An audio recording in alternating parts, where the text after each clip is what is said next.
This week on Storytime at the Roo Bus, Sharla and I are talking about some of the Bonnaroo news that has cropped up this past week, but more importantly, we're talking about the legacy of Bobby Weir.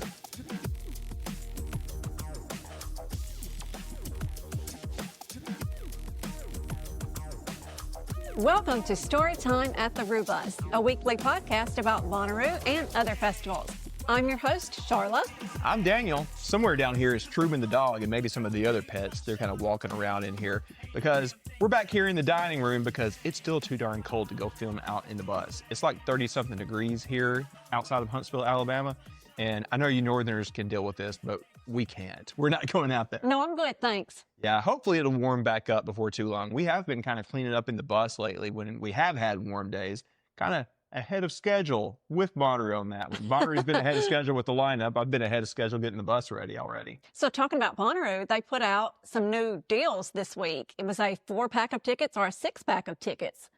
So the talk I've been hearing is people questioning if it's really that much of a deal. I think you get like $5 or $10 off, something like that. I don't remember all the details. You've been looking at this though, right? Right. I think someone did the math, and if you bought like the 4-pack or if you bought the 6-pack, you could save, like you said, around $5 or $10. And then also, well, unless you're buying tickets for, literal family members, you'd have to rely on your friends to pay you back. Do you know 6 people that you trust to pay you back? Maybe 2 or 3. You, Brooklyn. That's about it. No, that's not true. I'm kidding. There's a bunch of our group campers I would totally trust. Yes, of course. It's funny that you called it a 6-pack because, there's going to be a lot of 6-packs at the farm. Yeah. That's literally what they called it, though. That's where it said 4-pack and 6-pack. Yeah. So. I did see that a lot of people are taking this as some type of red flag, and I really wouldn't see it that way. I don't think so at all. Yeah. I don't think it's a big secret that we do expect this to be a rebuilding year, and credit to Pondo that put that in such a good metaphor about a month ago in our lineup episode. It is a rebuilding year, and I don't think it's realistic to expect a sellout this year. There has been a bad taste left in a lot of people's mouth after the cancellation last year. Let's be honest. We're homers. We're biased. We want Bonnaroo to do well, but you still have to look at it realistically. A lot of people were just really bummed out with what happened last year. But I will say, since there's not a lot of Bonnaroo news per se going on right now, it's left a lot of people really questioning, hey, what's going on? Yeah. We're seeing that conversation out there right now. Hey, oh my gosh, what's going on with Bonnaroo?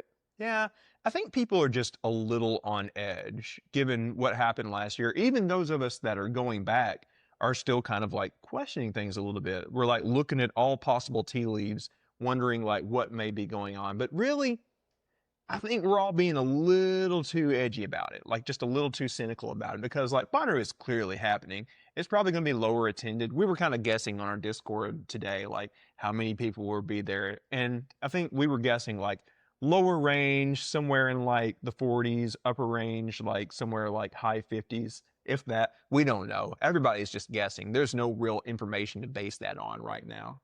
Well, one thing that I've seen a few people point out is the Bonnaroo subreddit. The posts are down right now from where they were last year. And one thing that you have to keep in mind is, this would have been around the time that the lineup normally drops, in January or whatever. We didn't really have a season of mock lineups per se. We didn't really have that. There were a few mock lineups posted to Reddit, but in years past, we would just have a whole few months of just where the sub was just bombarded, of just mock lineup after mock lineup after mock lineup. And we didn't really have that because the lineup dropped so early this year. So, that's one of the reasons that the sub is down, or that the traffic on the sub is down, just because the Bonnaroo lineup did drop so early. It's like, well, there it is. What's left to talk about? Nothing right now. There is going to be more when there are like, I was going to say Where in the Woods, but that's not going to be such a thing anymore. But the UFO stage lineup, that's going to be where Infinity was. There will probably be a lineup drop for that. There will be an Outeroo activity lineup drop. There'll be a lot of little things. There's going to be like who's playing late night. They always do a separate drop for that. all of those things are very meticulously timed for publicity. So I think that will bring a lot of people back in. But I do think the timing being different really messed with a lot of people this Oh year. yeah. And I think some of the numbers speak to that. Like another number that a lot of people have been talking about is seeing that the group signups Right. are down. I was going to mention that. So if you actually go and look at the group number, and it is public, anybody can go and look at that. The number of people who bought group passes, I mean, you can't see like a total, well, you can see it shows on there, it shows like the top 10 groups or something like that. The number one group has not even hit the 24-person minimum yet. Yeah, as of when we're recording this at 8:30 on the 13th anyway. They're at 21 people. We are in second place with 18 tickets sold. And to give you some little bit better information on that, some clarity on that, we just opened up our tickets. I just registered as a group leader just a few days ago, maybe like a week or so ago. I just registered as a group leader. Normally, you know, you would see there would be at least one group who would register on the very first day that tickets went on sale and hit their 24 minimum that day. You know, I can't speak to all the logistics and sales of, you know, group, but I will say that it did sell out around April-ish of last year. Was it really? I forgot about that. Man. So that does give you a little bit of perspective on that. Yeah, and there has been a point of comparison because like Electric Forest also uses FIBO, and I think it was like BK that was looking at this on our Discord this past week, seeing that a lot of their groups were like in the 60s in some examples, and they went on sale, you know, not exactly the same time, but close enough. Now, someone, I think it may have been Andrew, pointed out a lot of people that have done group at Bonnaroo. You know, a lot of the diehard Ruvians that do the group camp at Bonnaroo, they have gone on, especially I know a lot of people were in Reddaroo, for example. They've gone on to do the more premium options. They've gone on to get an RV and split that, et cetera, and so forth. There's a lot more elder millennials with a little bit more disposable income. Exactly. Elder millennials like us. And if we didn't have the bus, you know, that may be something that we would consider doing, you know, Moon Colony or 931 or whatever. I don't know if I would have ponied up for 931, but certainly something else, though. I think I would have considered VIP at this point. I like being in the trenches in GA when it comes to camping, but there's part of me that would be theoretically a little interested in the VIP options in Bonnaroo. I think, that. I like that we do what we like to call a DIY VIP. Yeah, that's what I recommend to everybody. Even if you're just in a regular, you know, tent spot in GA, I think there's a lot you can do to like really amplify your experience. Like there are a lot of nice things you can do in terms of like, you know, portable air conditioning, having like one of those solar power generators. I think for a lot of people, it's a better idea to spend a fair bit of money on really amping up your GA camping experience to do DIY VIP, like you just mentioned, as opposed to like really ponying up for like the VIP camping. Your mileage may vary. You may not want to buy a bunch of supplies that you're going to use once. I totally get that. But if you're going to do a lot of festivals, that might be a route worth considering. So that's one reason that I totally recommend the group camping experience at Bonnaroo. What you can do is, you know, number one, you get to meet people from literally all over the world in group. But number two, it's all about pooling your resources and your supplies. I mean, literally, if you've ever thought about going to Burning Man, and if you've ever thought about, hey, I want to go to Burning Man, but I don't know if it's for me, the group camping at Bonnaroo is the closest you're going to get. I'm telling you. It's extremely close. Extremely close. Literally, it's about pooling your resources. I mean, there's groups out there at Bonnaroo that have full kitchens. They're out there cooking a group meal every day. I ain't got time for that. I mean, well, we don't. But there's groups out there that offer hot showers every day.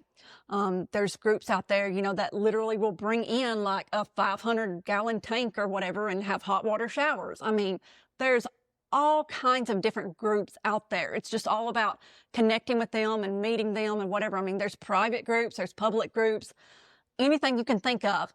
And if it's not there, you can create it. You can do it and make it yourself. You're talking about crazy things that groups have done. I don't know if they ever actually did this, but I know Camp Redroo at one time was thinking about having Prater's Barbecue in town in Manchester cater a dinner for them. They were going to meet them over at the gate and bring in barbecue. I don't know if they did that. I know they had pizza brought in one year. They considered it. Yeah.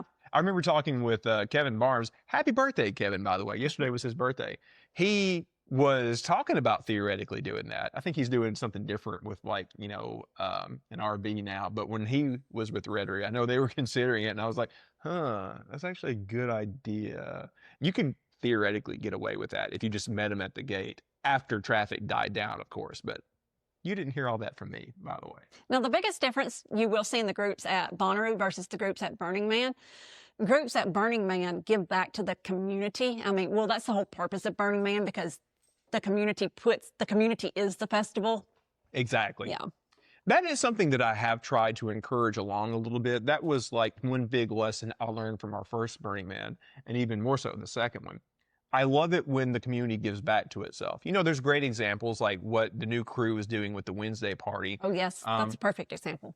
There's Supergroup that has been doing that for years, literally before anybody. But I would really love to see more things come from other places other than just group. I think there is a great opportunity for literally everybody that's watching this, if you're coming this year, to do something cool at your campsite that contributes to the experience for everybody. And those give one, take one kiddie pools are like a great start. But like, think, where can you take it from there? Maybe you can have a miniature stage. Maybe you can have like some games that everybody can play when they're walking by. I don't know. You guys are super creative. Let's think about this. I have a hot take. Please. This is a very, very hot take. The leave one, take one pools. I think those are a really good intent. Here we go. No, I think those have a great intent. We got to stop bringing trash to the farm. Oh, boy. And that is my goal for this year, to bring significantly less trash. I think my only giveaway that I'm going to do is stickers, and that's going to be it. I'm not going to bring any little knickknacks. I say that now, I'm probably going to end up doing it. It's going to be 6 months later and you like completely threw out that plan. Yeah, I'll probably. Yeah. But I'm so bad.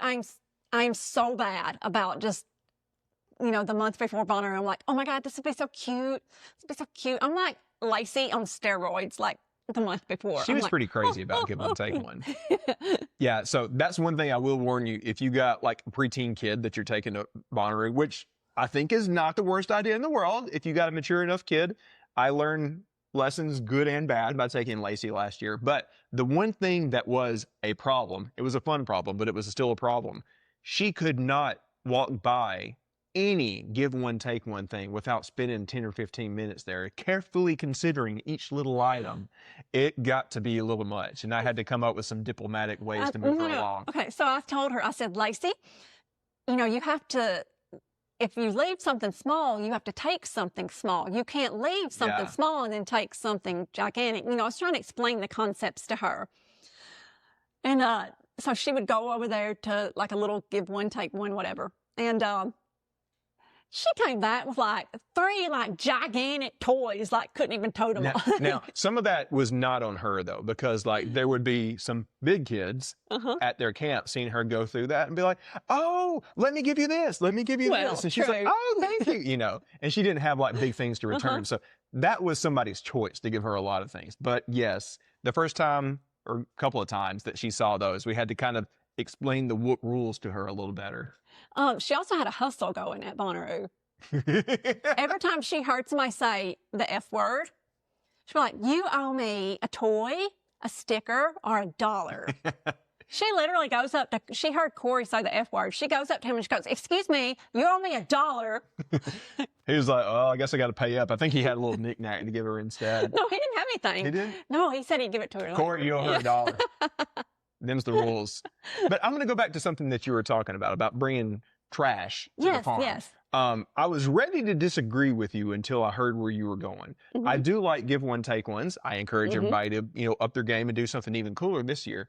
But I do think it's a fair point that not everything, but some things do ultimately become trash. At Burning Man, they call it moop. Matter out of place. Yes, thank you, Jinx. But I do think that happens at Bonnaroo a lot. And this is something Charlotte and I have talked about in the past. We're not getting on to anybody. We're not your parents, but like we're one of the last ones to leave every year. And y'all, the trash out in the camps is insane. You wouldn't believe it. It's pretty nasty looking. Y'all, we got to stop them glow sticks. With them don't put your old glow sticks in a leave one, take one. I mean, if you're going to bring glow sticks, which you're not supposed to, but if you're going to do it, put it in a damn trash can. I My agree. God, people. But I do think it would be helpful for all of us to be a little bit more mindful. Obviously, I do that. I bring the little like spaceman or planet sticking out to people to have a little something to give them. Little paper things and stuff like that probably doesn't make as much sense, I think. I'm not. This is a larger conversation. It is a large conversation. I'm not like I'm not somebody who's overly concerned about, recycling and save the planet and rah-rah. But I do try to be conscious of it, I guess. Like last year, before we brought all of the totem camping supplies, we did take everything out of its packaging and throw it away here so we didn't have to bring that to the farm. That helps. Yes, and some of the stuff, I remember when we ordered some of the stuff online, some of the stuff just, I could not believe how much packaging that it came in. Like it was just ridiculous. But we did take everything out, of its original packaging and just brought the actual item, to the person. I think even that is a great, huge step for everybody to take. So like when you get all these new things, whether it be food, camping supplies, whatever, go ahead and take it out of the packaging and, do the responsible thing, put it in a recycling bin if you got one. Because ultimately, if you take all that packaging to the farm, it's going to be put in those trash bins. It's going to be in giant piles around the trash bins. It just sits there forever and it's gross for everybody. So yes, I think that's a fantastic tip. One of the pieces of the Bonnaroo Code is respect the farm, and I think all of us included, could do a little bit better of a job about that. Something else that you can do too, and this tip I actually got at Burning Man. Take a reusable cup for your campsite. Like especially if you have like a little bar set up at your campsite or whatever, take a reusable cup. Don't use plastic cups or one-time use cups. I know that's really, really easy, to bring cups and just use them one time and throw them away. But take a cup with like a lid on it or whatever and use that and make sure that it's, your own cup so you're not sharing and getting germs and stuff. Yeah. Bonnaroo sent one of those aluminum cups with the plastic lid. Mm-hmm.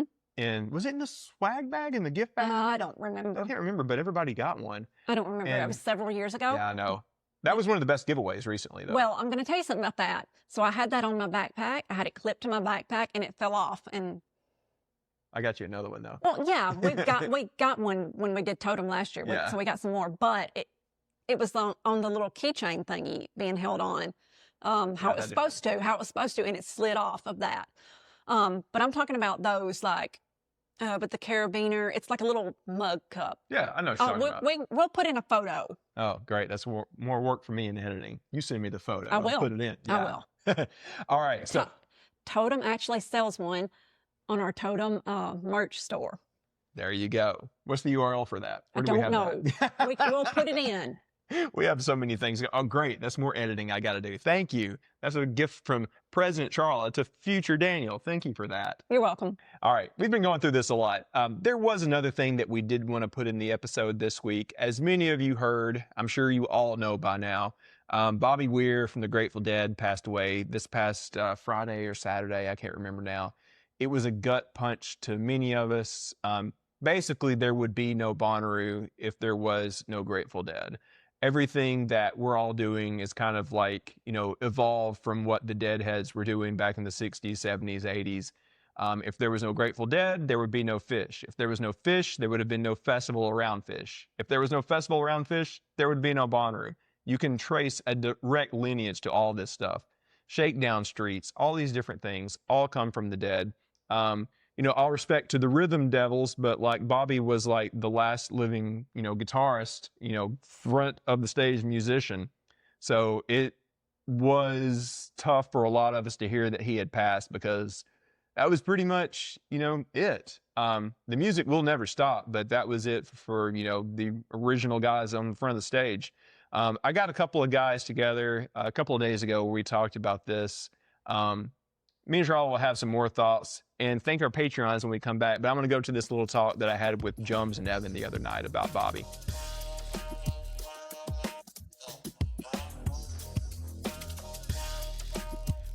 Well, guys, it is appropriate that I'm here with Jums and Evan. These are two of my best friends that I got to hang out with at the Sphere to see Dead and Company last year. How are you boys doing? Pretty sad, but you know, he wouldn't want us to be, so we're working through. Not at all. Feelings here. How about you, Jums? Good to have you on 2 shows in a row. Yeah, no, awesome to be here. But yeah, no, just seeing all the different stories pouring out, like, it was kind of just, I don't know, it's kind of like, whoa. And just kind of seeing everyone's different perspectives of how they found the music. And I just love seeing that. Yeah. I have said in the past that when somebody dies old and did everything that they want to do, it's kind of hard to be that sad. And I feel like Bobby Weir is a perfect example of that.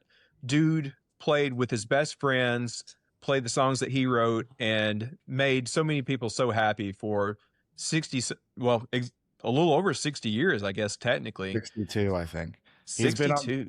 He's been on tour nonstop for his entire life since he was 15 or 16 years old. Yeah. And people were saying other things, that it's possible that he is the human that's played the most music to the most people of all time, of any human ever. Yeah. One of my favorite bits this past week was the Grateful Dead Twitter account. Whoever runs that said something a couple of years ago. It was like, who has been to the most Grateful Dead shows? And Bob on his personal Twitter was like, I've been to all of them. Oh yeah, it was like one of those things, like say you're a Grateful Dead fan without saying you are. And then yeah. Yeah, that's right. I've been to every show. That's right. Yeah. Well, I want to share some of our favorite stories. So Evan, how many times had you seen like Dead and Company or different versions of the Dead? Dead and Company, I went to their first ever show actually in Albany in 2015. I don't have an exact count in front of me, but somewhere between like 10 to 15 times, I think. So yeah, I've got a good number under my belt for how much they were touring. That's at least a show a year. And then I didn't know it was that many. You could take out 2 COVID years there, so at least a show and a half a year on average. Jums, how about you? Yeah, I've been to 3 Dead and Co shows, 2 in Cincy, and then the one at the Sphere, and then saw a cover band, and O'Teal played in the cover band, like at this like bungalow in the back. So it was awesome. It was down in West Palm Beach, because I think he lives in like Fort Lauderdale or like that Delray area. So yeah, he popped in and played a couple songs with them. So it's pretty cool to see him in person. But yeah, those shows. I'm gonna I think we brought it up on the archive to give you an exact count. It's actually and it's 10. I saw him 10 times. Wow, geez. I only saw him 3 times. Rue 16, and then Atlanta on the last tour, and then the Sphere with you guys. And I'm always kicking myself, and obviously I'm kicking myself now that I didn't see him more. I didn't really get on the bus, so to speak, not the bus that's sitting over there, but the Dead bus until 2016. Like, I had appreciated Dead songs, but I wasn't like really into it until then. I think to that point, I was into a lot of the more studio friendly songs like Ripple or Friend of the Devil, but like I couldn't really get myself to be in the same headspace as everybody else with all these live recordings and such. But when I experienced it for myself at the Whatfield and saw everybody carrying on and dancing and realized that it was a bit of a party mixed with the show, then I'm like, oh wait, I think I understand this now. And it was something that I just like fell deeper and deeper into ever since then, deep enough to go to Vegas with you guys. So Evan, what's some of your favorite Bob stories from like the 10 shows that you saw? Well, I was just going to kind of piggyback off what you said there. I think it's to really get into like kind of the next level of the Dead, you have to like play. You might have to play an instrument. I'm not much of a musician, but like I play guitar.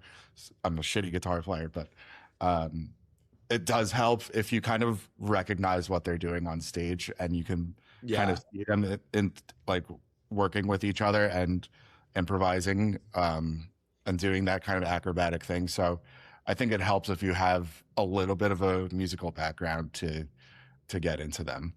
I wasn't at this show, but it's one of my favorite YouTube videos. Dan, I'll send you the clip.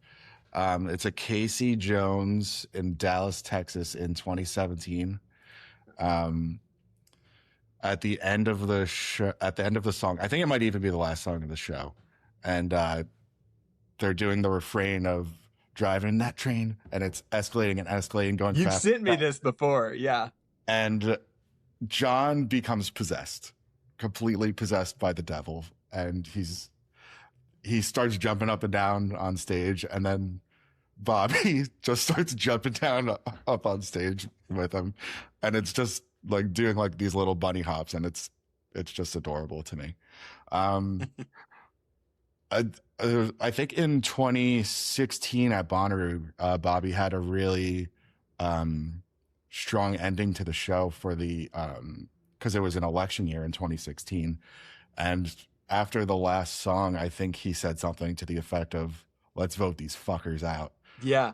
And that was before the 2016 election, so we didn't even know it was in front of us. But there was still a lot of like shootings and stuff. I think specifically in Tennessee. So he's always been one to stand up for what's right, I think. So to put it into context, I was just thinking about this today or yesterday. At 2016, I'm pretty sure during Bonnaroo was the Pulse nightclub shooting down in Florida. That's what it was. Yeah, because there was kind of like a weird vibe in the air because a lot of people were learning about it at different times because, like, especially then, you were a little disconnected from Bonnaroo. Yeah, way less cell service back then. Yeah. So, like, people were sometimes learning about it from performers that said something about it. And Bobby had, I hate to say it now, had always been kind of like a very socially conscious guy. He was always involved with things like head count and stuff. So obviously in the wake of that, he had strong opinions. And I just read, because Brooklyn Bowl is having an event with him tomorrow. He was a founding board member of Head Count. That's right. You remember there was when Jums, I don't know if you saw this, but when Evan and I went down to the merch store at Dead & Co. Spears shows, there was a big table for head count. They were giving away some pins if you did like some kind of scavenger hunt or something like that. Yeah, if you signed up for gave the right people your emails and stuff. And you a bunch of like vote pins that are pretty sweet, actually. Yeah. That's another thing I love about Bobby is that he was always very involved and trying to get the younger generation very involved as well. That's a good thing to share, Evan. Jums, how about you? Like, what's some of your favorite memories of Bobby from the shows you saw? I think we touched on in the last show was I didn't get into Jam really until 2019 Fish, and then once I got like an appreciation for it and started digging deep into like the archives and like history of it, they made stops in Cincy in 21 and 22. Funny enough about that 22 show, it was like a week or maybe even less than a week after Bonnaroo that year. So it's like I just got back from Bonnaroo, and then like 2 days later I had a Daniel and Sharla show in Cincinnati. So, and that was my first time in 21 seeing them and kind of having an appreciation. And I don't know, I just for the energy and kind of just seeing how they all just, and as Evan says, like especially when John like has the headphones on and like he is just like getting lost in the sauce. And then also too when him and Bob acknowledge each other and you kind of just see just the love and passion for it. And then obviously in the Sphere, kind of when they have like the little I don't know what you would call it, like little frames, and it has like the members all in there, and they kind of just seeing Bob and like you can just see him just getting lost, just like staring up, maybe even at his own visuals and stuff too, but it's just like incredible. Yeah, I agree. I appreciate that they have that at the Sphere because like where we were, like kind of towards the top, they're basically like ants down there if your vision isn't the best. So being able to put them on those big like projection things, like things that fly through the Sphere or whatever, where you can see what they're up to, that was really cool. It adds like a good personal touch. What about some of the other shows? You remember anything stand out to you from like some of those other ones you saw? I was gonna say there's not specifically from shows, but there was a lot of like press interviews, especially when the band first started, that they kind of like had to explain themselves again. Yeah. why'd you guys get the like your body's a wonderland guy in your band? So they did a lot of like kind of group interviews, and he's absolutely like he always knows the right thing to say, and he's super deadpan about it. He's Yeah. well, he's like incredibly hilarious, and he can just say like 3 or 4 words and just absolutely nail it. So there's a lot of like interview content that I think you can get a lot of good entertainment out of and see a lot of his personality in. I don't know, just to tag along with that too. I think I've seen a lot.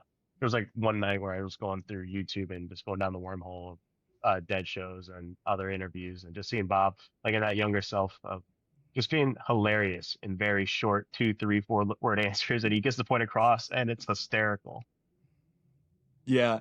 He was a little bit more dry in like the past 10 or 20 years, but if you look at those old clips, like there's a couple of him and Jerry going on David Letterman. He used to be a little bit more like outgoing and a little bit more of a troll back in the day. He was always like a goofy, funny guy. Like one image that I think has stuck with everybody is him with the bunny ears on Saturday Night Live, and like what had to be like 70 something, I guess. I don't remember. Um, there was a little bit left in like the past 20 years, but not like it was with unbearded Bob or hot pants jorts Bob, you know. I think my favorite memory that I saw in person was at the Atlanta show that I was at, and Pawpaw Josh, who we had on not too long ago at our show here in Huntsville, he was with me when this happened. You know, there's that line, um, I wish I was a headlight on a southbound train. And that's his line that he sings. And, you know, I had heard that on, you know, recordings over the years, but he had like an extra power in it that night. And the guy running the lights like floods the place when he does that line. And something really struck me about that. And I've never been able to shake it since. I've never felt like a power in not only somebody's voice, but knowing that there were stories behind, you know, that line. I heard that, and I heard his, the 70-something-year-old guy singing that, and I knew that there was so much that he could have talked about. Like he was there for everything, like the acid test, further, you know, all these like protests and everything, and it just like flooded me with this idea that somebody was present for all of that and was kind of passing it on to the next generation. It's tough to verbalize it, but that was like the most powerful live music moment I think I have ever experienced firsthand in my life. And, you know, that was 3 years ago. And I'd probably think about that at least once a week. It's wild. I think that's really sweet. I got to check that moment out now. Yeah, he does have every once in a while he'll just really powerfully sing a line like that. Yeah. Kind of zooming out, maybe wrapping up the conversation here. I think we were all like really super fortunate that we were able to experience this probably as close as we could for people born when we were. You know, we might not have another like super dead band that plays at this capacity ever again. You know, the music never stops, but to have probably as close as an experience as we could to, you know, the 70s or 80s live dead is something that's, I think, really lucky and special. And you don't get that in any other incarnation of any other band because the music lives on with, Yeah. even after the founding members have passed. Well, that was kind of the idea behind a lot of what they were putting together at the Sphere. We were all there for it. At the end of it, there's the giant text that says "Dead Forever." Bobby gave an interview where he talked about how he had a dream that, you know, it was like 30 years later and everybody was older, but he wasn't there. But they were still, yeah. Yep. I think he wanted us to carry this on. He wanted it to be dead forever. He wanted the songbook to go to the next generations. And speaking of what you said, Evan, I that's one thing that made me fall in love with the Dead is that like we are just the next generation of Deadheads who are carrying this torch. There's like, I guess, arguably two before us that were there starting in like the mid 60s. And, you know, we talked about this before, like everything that we do happens because of the Deadheads in the 60s and 70s. People who decided to make a community out of this stuff, you know, follow a band around.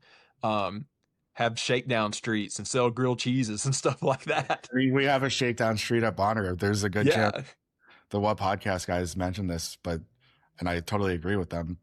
There's probably no Bonnaroo without the Dead. No, absolutely not. They totally Absolutely not. set the table for that kind of event, for a travel festival kind of idea, and the having those fans built in. So we owe them a debt of gratitude, obviously. Absolutely. Jums, any other thoughts from you? No, I think you guys capped it off pretty well. Yeah. One other story I'll tell real quick. I don't think you guys were there. I was chilling in the hot tub at our Vegas hotel. I think it was the night of the show. You guys were doing something else, and I was just talking with one of our neighbors in another hotel room, and I kind of like, he was asking me like, hey, how'd you like it? And I was like, just a little emotional because I was riding the high of that show and everything. And I said something to him. I'm like, man, I hope Bobby knows how many people he's connected through his music and the community that they built from the ground up. I'm pretty sure he did, but like, man, I'm getting sappy, but I appreciate you guys because like, if it wasn't for everything Bobby did, I probably wouldn't know you guys. I wouldn't know our whole circle of friends. Like we all, like you said, Evan, Bobby, Jerry, the whole crew, big debt of gratitude, man. And I mean, we were also lucky. We got to all see the show together in Vegas. I mean, that picture I posted at the end of the year for 2025. Yeah. We're all in it. It's like priceless now because you could see the emotion on all of our faces. Jeez, dude. We are. Oh, goodness. It's bittersweet knowing that we may never see something like that again, but we'll talk about this in the future, but I think John intends to carry some version of the torch on.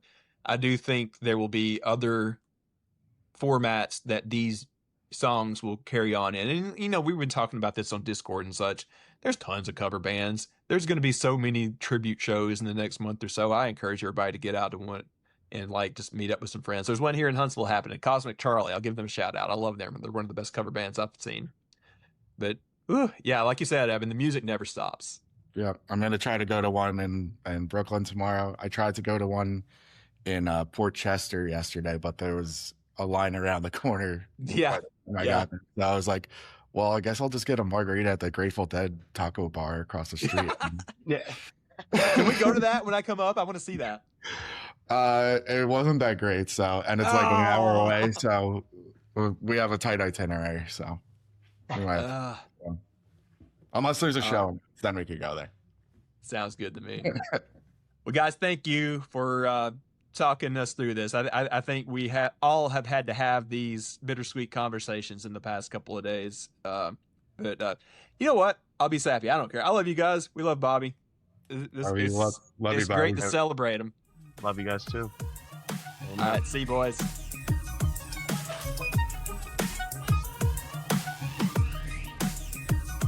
All right, big thanks to Jones and Evan. Yeah, I wish we could have gotten together on a better occasion, but I do want to thank those guys for talking through this with me and remembering the awesome things about Bobby. We'll talk more about this in a moment, but I did want to thank our Patreons before we get to mine your thoughts about all this. Yeah, sure. Okay. We've got Jordan, Alyssa, Imani, Bradley, Jared, Olivia, Claire, John, Lexi, Danny, Lisa, Butter Crew Nick, Delaney, John with Texas Roo Crew, Brady, I Am Rave Dad, Courtney, Casey with Texas Roo Crew, Christy, Jums, David and Aurora, String Bean, Sack and Jeremy, Amber, JB, Sam, Austin, James, Hygiene Queen, Chris and Shy, Dan, Ernst, Harris, Keith Casey, Perry, Nick, Maddie, Bruce, Andrew, Kent, Randy, Papa Josh, Bosco, Eric and Ben, Evan, Chloe, and Sean. Yes, thank you, everyone. As you have heard from me many times, you can find that at patreon.com/Rubus and learn more about Totem at totemfnd.org. Also, this Saturday, the 17th? Saturday, January the 17th, we will be at Honey Tree Meadery in Nashville for a Totem meetup. Yeah, so come hang out with us. Me and Charlotte will give you an update on what's going on with Totem. And yeah, we're going to be having mead. That is stout stuff that will mess So you it up quick. starts at 3 p.m. Yeah, 3 to 5, and we'll probably hang out in the East Nashville area once we get done with that. Kind of want to hit up that video game place across the street. Oh, that'd be fun. But definitely come if you want to know anything about Totem, or if you just want to talk Bonnaroo, you just want to talk festivals, or you just want to hang out. Like, we would love to see you. We just want to hang out with you. That's basically the only reason Really? we're doing this. Yeah. You guys know what's happening with Totem. We'll give you a No, couple of updates. Seriously, we would love to see you. That's this Saturday, the 17th, Honey Tree Meadery, 3 p.m. Yeah, we'll see you there. All right, Charlotte, before we get out of here, I just want to share a little bit of our stories of seeing Dead and Company. Obviously, you and I never got to see the Grateful Dead. When it was over in 95, we were only like 10 years old, and I think that was way before we got into anything like this. I think at that point, we were basically just listening to our parents' country music, right? Yes. You're still listening to your parents' country music, but that's beside the My point. parents didn't listen to country music, but Wait, what did they listen to at that time? in the 90s, Yeah. my mom listened to a lot of pop rock. Like, she listened to Madonna, Michael Jackson, Janet Jackson. My mom was into, like, 70s soft rock, so like the Eagles, Fleetwood Mac, and stuff like that. But yeah, my dad was the country guy. Anyways, we're talking about the Dead though. So like, we never got to see the original lineup, but you and I did see Dead and Company 3 times. So I was talking about this with Evan and Jums. So like Bonnaroo 16, Atlanta a couple of years ago. You only saw them twice because I went to the Sphere and you didn't get to go. Yes. That's right. Had a great night with Josh over in Atlanta. Any memories you want to share? Yes, I have one. Yeah. So 2016, Yeah. I remember that that was the year that they played Bonnaroo. Yeah. And I wanted to stay and see them that Sunday night. So we were with a couple of people that were trying to convince us, Daniel and I, to leave Bonnaroo early. They did not want to stay. And I said, no, I have to stay because my best friend from childhood, Emily, was a die-hard Dead fan. She went to that show at Soldier Field. Yeah, for the 50th. For the 50th, yes. Yeah. I mean, she had a Dead tattoo, like that was her favorite band. So that was in June. Emily was 34 years old. That past February, Emily dropped dead. When I say dropped dead, quite literally, she dropped dead, had an aneurysm. Yeah. And so that was very important to me that we stayed. I'm glad we did. And it was the first time I ever got, that I saw him. And, just fell in love immediately. Some funny moments from that. So we set out it was like we didn't have a tapestry, we had a sheet. Oh, I forgot all about that. Oh my gosh. What's funny is I was actually going to ask Emily to go to Bonnaroo with us, but I didn't get to. But so we laid out a sheet, and our friend Aaron had went to get a barbecue sandwich, and he was gone for like a long time. They got distracted. They went outside the arch and went to the general store looking for something, and then came back through security and came back in. I remember. But I don't remember exactly what happened, but by the time they were gone so long, and they had left you with some Bud Light. And they were gone so long that you had drank the entire can of Bud Light. And also you had put it on the sheet, and it had burned a hole through the sheet.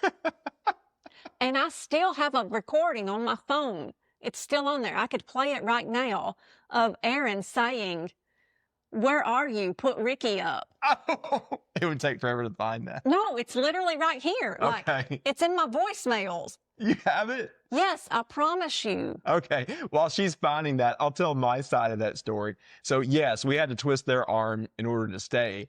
That was a wild Bonnaroo. That was my favorite Bonnaroo ever. And we were all pretty exhausted because we did not get much sleep the entire weekend. I don't know how, but I was still wide awake during the Dead and Company show. I was not. I had to like tap out before the end of the Pearl Jam show the prior night, but I got my energy back in time for that. And I talked about this with Evan and Jums. It kind of like blew me away, like seeing so many people that deeply into it and seeing like my first introduction into the Deadhead community. Because like, you know, most other nights at Bonnaroo, you see kind of the same crowd. It's a mix of different kind of social circles out there in the wet field for a headliner.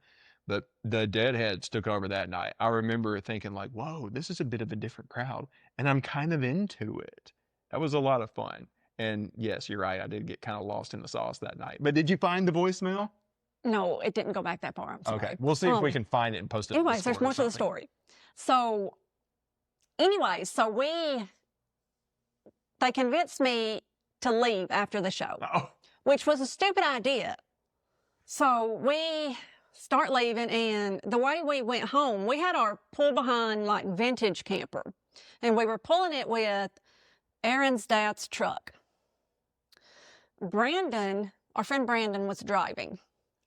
The way that we go home, or the way that we were going home that night, was we have to go through the middle of Manchester, Tennessee, the town of Manchester, the big old town of Manchester.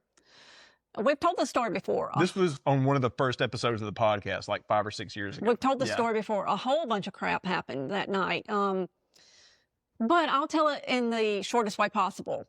We get pulled over by Manchester police, Manchester City Police. It was either, I can't remember if it was a Coffee County cop or Manchester City cop. Manchester. Whatever. Yeah. Anyways, he makes Brandon get out, and he's all shining the, lights. Then he comes over to Aaron, and he comes over to Daniel, and does all the lights, all that stuff, and we're freaking out. Anyways, he let us go. He actually helped us with the trailer and everything. The reason we got pulled over is because there were no lights on the back of that trailer, back of that old camper. No, they were all broke. Yeah. My dumb ass buy something from the 60s, Anyways, so we get like about a mile up the road, and Brandon's like, I want some ice cream from McDonald's. So we try to go through the McDonald's drive-thru. And I'm pretty sure the trailer like scraped part of the drive-thru. It did. Going under the drive-thru hang. I'm pretty sure it was like. And we get up there to the little, where you give your order. And Brandon's like, yes, can I get blah, blah, blah ice cream? Machine is broke. Of course it is.